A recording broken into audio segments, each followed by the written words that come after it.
BFM Business, Intégral Placement, idée de placement.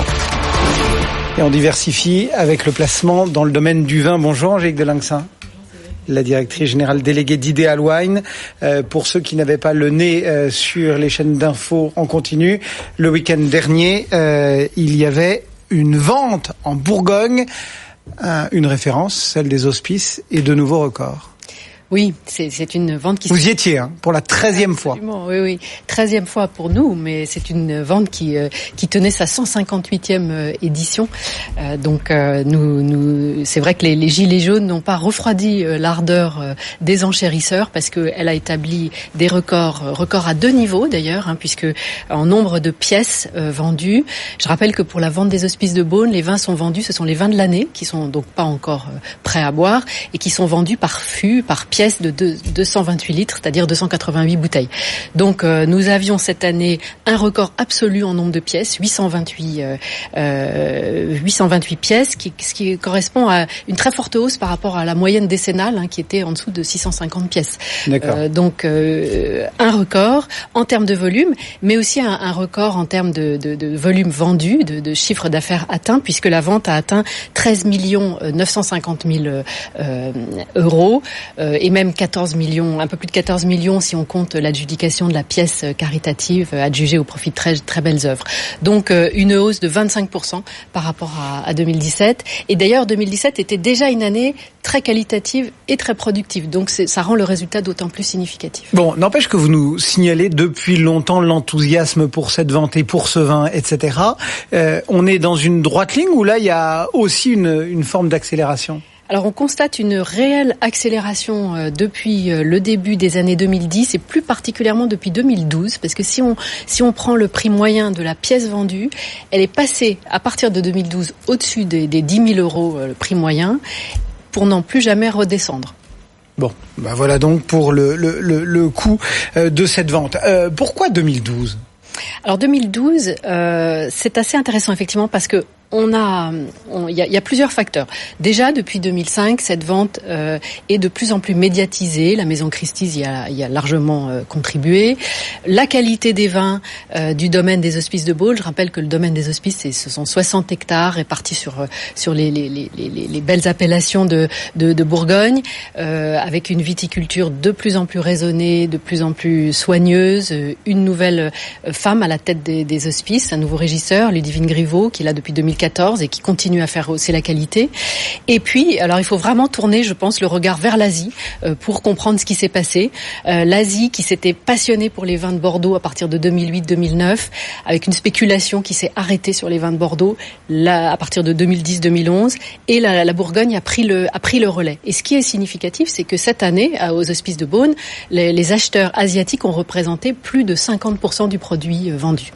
Bon, en introduisant finalement ce cru de la vente des Hospices de Beaune, on fait des moyennes là, on est en train de négocier.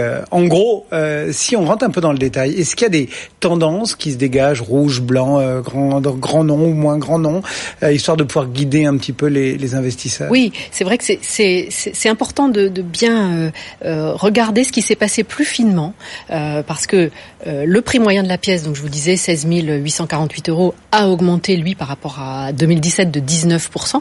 Mais si on prend une année de comparaison qui était une année assez record, qui était l'année 2015, finalement, ce prix moyen n'est pas un record. Il est plus bas qu'en 2015. Donc, il faut analyser un petit peu plus finement. Et ce que l'on constate, c'est que effectivement, ce sont plutôt les grands crus qui ont donc le haut du panier, qui s'est très bien vendu, et plutôt les grands crus rouges. Parce que les grands crus en rouge ont augmenté de 27% le prix moyen de la pièce par rapport à l'année dernière, et les grands crus en blanc ont augmenté de 21%. Dans le même temps, les appellations village ou premier cru, elles, ont enregistré, si on prend encore une fois l'étalon 2015, elles sont en légère baisse par rapport à ce précédent record. Vous avez évoqué, Angélique, l'impact très fort de l'Asie. Ça veut dire qu'il y a que de la spéculation ou il y a de la qualité quand même? Alors la qualité, évidemment, 2018, et ça a même été une surprise parce que on était dans une configuration où les volumes ont beaucoup augmenté en 2017 et en 2018. La Bourgogne retrouve du volume, donc on espérait que la tension sur les prix allait peut-être s'apaiser un petit peu, mais l'effet de la qualité du millésime a vraiment joué, en tout cas pour les rouges. Pour les blancs, ça a été un petit peu plus une surprise parce que les blancs sont de belle qualité, mais c'est pas une qualité exceptionnelle. Et là, c'est plutôt l'effet rareté qui a joué. Si je prends le cas de la cuvée de Bâtard-Montrachet, qui en moyenne a atteint 132 000 €, là, on est dans une hausse extrêmement importante puisqu'elle est de 62% par rapport à 2005. Vous suivez régulièrement cette vente et vous nous en parlez, vous avez souligné que vous y étiez depuis fort longtemps. Pour autant, on pourrait se poser la question, est-ce que c'est encore aujourd'hui le temps des vins de Bourgogne ? Oui, alors c'est une vente qui, il faut bien le rappeler, elle est animée de façon très significative par les grandes maisons bourguignonnes. C'est la maison Albert Bichot, par exemple, qui a acheté 20% de la vente cette année. La maison Louis Latour, ces deux maisons, nous travaillons avec elles de façon très très proche. La maison Louis Latour a vu son carnet de commandes exploser de plus de 47% cette année. Donc c'est une vente qui, de toute façon, historiquement, est animée par ces maisons. Et elle sert d'ailleurs d'étalon dans les négociations qui se nouent entre les maisons de négoce et les viticulteurs.